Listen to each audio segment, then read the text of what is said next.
Colours ಕನ್ನಡದಲ್ಲಿ ಪ್ರಸಾರವಾಗುತ್ತಿರುವ ಧಾರಾವಾಹಿಯೊಂದು ದಿಢೀರ್ ಮುಕ್ತಾಯದ ಹಂತಕ್ಕೆ ತಲುಪಿದೆ. ಯಾವುದೇ ಸೂಚನೆ ನೀಡದೆ ಲಕ್ಷ್ಮೀ ಬಾರಮ್ಮ ಧಾರಾವಾಹಿಯನ್ನ ಕೊನೆಗೊಳಿಸಲು ನಿರ್ದೇಶಕರು ಮುಂದಾಗಿದ್ದಾರೆ. ಅಚ್ಚರಿ ಎಂದರೆ ಭರ್ಜರಿ ಟಿಆರ್ಪಿ ಇರುವ ಮಧ್ಯೆಯೂ ಧಾರಾವಾಹಿಯನ್ನ ಕೊನೆ ಮಾಡಲಾಗುತ್ತಿದೆ.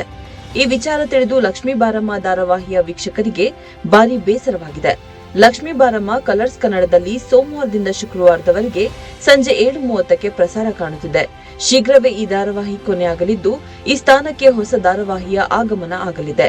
ಈ ಧಾರಾವಾಹಿ ಶುರುವಿನಲ್ಲಿ ಭಾಗ್ಯಲಕ್ಷ್ಮಿ ಆಗಿ 1 ಗಂಟೆ ಪ್ರಸಾರ ಕಾಣುತ್ತಿತ್ತು. ಆ ಬಳಿಕ ಅಕ್ಕ ಭಾಗ್ಯಾಳ ಕತೆ ಬೇರೆ ಹಾಗೂ ತಂಗಿ ಲಕ್ಷ್ಮಿ ಕತೆ ಬೇರೆ ಬೇರೆಯಾಗಿ ಮಾಡಿ 2 ಧಾರಾವಾಹಿ ಮಾಡಲಾಯಿತು. ಈಗ ಭಾಗ್ಯಲಕ್ಷ್ಮಿ ರಾತ್ರಿ 7 ಗಂಟೆಗೆ ಪ್ರಸಾರ ಕಾಣುತ್ತಿದ್ದರೆ, ಲಕ್ಷ್ಮೀ ಬಾರಮ್ಮ 7:30ಕ್ಕೆ ಪ್ರಸಾರ ಕಾಣುತ್ತಿದೆ. ಸದ್ಯ ಲಕ್ಷ್ಮೀ ಬಾರಮ್ಮ ಧಾರಾವಾಹಿಯ ಕೊನೆ ದಿನದ ಫೋಟೋಶೂಟ್ ವೈರಲ್ ಆಗಿದೆ. ಸೋಷಿಯಲ್ ಮೀಡಿಯಾ ಪೇಜ್ಗಳಲ್ಲಿ ಇದನ್ನ ಹಂಚಿಕೊಳ್ಳಲಾಗುತ್ತಿದೆ. ಸಾಮಾನ್ಯವಾಗಿ ಒಂದು ಧಾರಾವಾಹಿಗೆ ಟಿಆರ್ಪಿ ಬಾರದ ಕಾರಣ ಅದನ್ನು ನಿಲ್ಲಿಸಲಾಗುತ್ತೆ.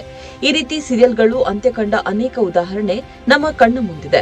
ಆದರೆ ಲಕ್ಷ್ಮೀ ಬಾರಮ್ಮ ಸೀರಿಯಲ್ಗೆ ಟಿಆರ್ಪಿ ಚೆನ್ನಾಗಿದೆ. ಕಾವೇರಿಗೆ ಜನ ಬೈಯುತ್ತಿದ್ರು, ಮುಂದೇನಾಗುತ್ತೆ ಎಂಬ ಕುತೂಹಲದಿಂದ ಲಕ್ಷ್ಮೀ ಬಾರಮ್ಮ ಸೀರಿಯಲ್ನ ಮಿಸ್ ಮಾಡದೆ ನೋಡುತ್ತಿದ್ರು. ಟಿಆರ್ಪಿಯಲ್ಲಿ ಪೀಕ್ ನಲ್ಲಿ ಇರುವಾಗಲೇ ಈ ಸೀರಿಯಲ್ ಅಂತ್ಯವಾಗುತ್ತಿದೆ. ಕಥೆಯಲ್ಲಿ ಹೆಚ್ಚು ತಿರುಳು ಇಲ್ಲದ ಕಾರಣ ಸೀರಿಯಲ್ ಎಂಡ್ ಮಾಡುವ ನಿರ್ಧಾರಕ್ಕೆ ಬರಲಾಗಿದೆ ಎಂದು ಸೋಷಿಯಲ್ ಮೀಡಿಯಾದಲ್ಲಿ ಕಮೆಂಟ್ಸ್ ಬರುತ್ತಿದೆ.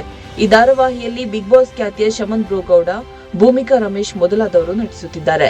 ಲಕ್ಷ್ಮೀ ಬಾರಮ್ಮ ಬಳಿಕ ಆ ಸ್ಥಾನದಲ್ಲಿ ಬಿಗ್ ಬಾಸ್ ಕನ್ನಡ 11ರ ರನ್ನರ್ ಅಪ್ ತ್ರಿವಿಕ್ರಮ್ ನಟನೆಯ ಮುದ್ದು ಸೊಸೆ ಪ್ರಸಾರ ಕಾಣಬಹುದು.